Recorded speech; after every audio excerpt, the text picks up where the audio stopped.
Hello friends, welcome back to my channel Sarita Suresh vlogs. ఈరోజు నేను మీకు చూపిస్తున్నది గోవాలో డే 2 వ్లాగ్ అండి. మార్నింగ్ అందరం రెడీ అయిపోయి 10:30, 11 ఆ టైంకి అయితే బీచ్కి వెళ్ళిపోయాము. బీచ్లో అయితే ఈరోజు కొంచెం వేడిగానే ఉన్నింది.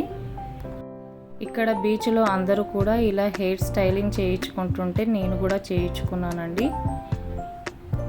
నాకైతే నచ్చింది, ఒకసారి ట్రై చేయొచ్చు.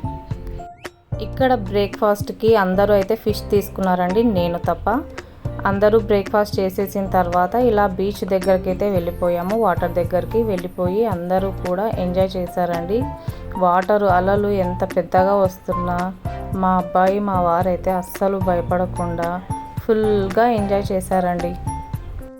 మా వాడైతే మార్నింగ్ నుంచి ఈవినింగ్ 6 వరకు వాటర్లోనే ఉన్నాడండి. లంచ్కి 1 అవర్ బ్రేక్ తీసుకున్నాడు అంతే. ఎంతసేపు రమ్మన్నా బయటికైతే అస్సలు రావట్లేదు.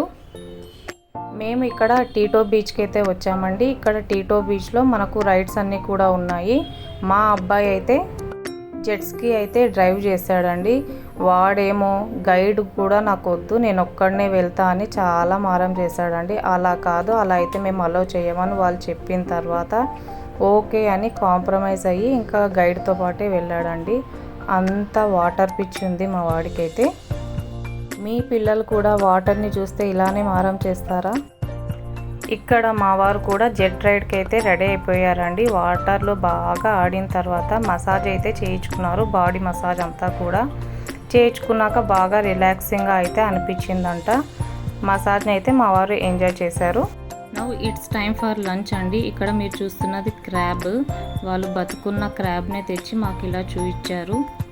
ఇంకొకటి వచ్చేసి లాబ్స్టర్. ఇక్కడ మీరు చూస్తున్నది పాంప్లెట్. ఇంకా ఇంకొక ఫిష్ నేమ్ వచ్చి నాకు తెలియదండి. మీలో ఎవరికైనా తెలిస్తే కామెంట్ చేయండి. ఇందాక మీకు చూపించినవన్నీ మా ప్లేట్లోకి ఇలా అయితే వచ్చేసాయి. మా వాళ్ళందరూ కూడా వాళ్ళ ఫుడ్ని అయితే చాలా బాగా ఎంజాయ్ చేశారండి.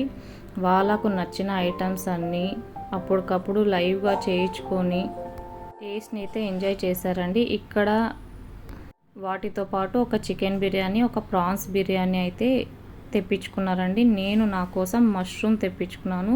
మష్రూమ్ ఇంకా కర్డ్ రైస్తో నా లంచ్ని నేను ఎంజాయ్ చేశానండి. మా లంచ్ అయిన తర్వాత మేము మళ్ళీ వాటర్లో కాసేపు ఎంజాయ్ చేసామండి. మా బాబు వర్షం పడే వరకు బయటికి రాలేదండి. 6 o'clock ఆ టైంలో వర్షం పడింది.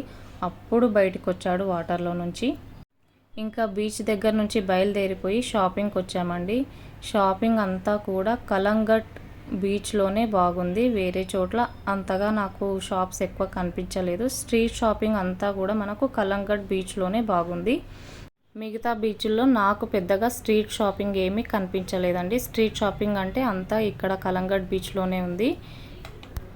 మిగతా షాప్స్తో సమానంగా టాటూ సెంటర్స్ కూడా చాలానే ఉన్నాయండి ఇక్కడ మీరు చూస్తున్నది అన్ని సిల్వర్ ఐటమ్స్ అండి. ఇవి కూడా మన రైతు బజార్లో కూరగాయలు ఎలాగైతే అమ్ముతున్నారో అలాగా ఇలా సెటప్ చేసుకొని అన్నీ కూడా ఒక దగ్గర ఒక ఏరియా అంతా కూడా అదే ఉందండి. ఇవ్వండి గోవాలో మా డే 2 అప్డేట్స్. మీకు మా ఛానల్ నచ్చినట్లయితే please like, share and subscribe.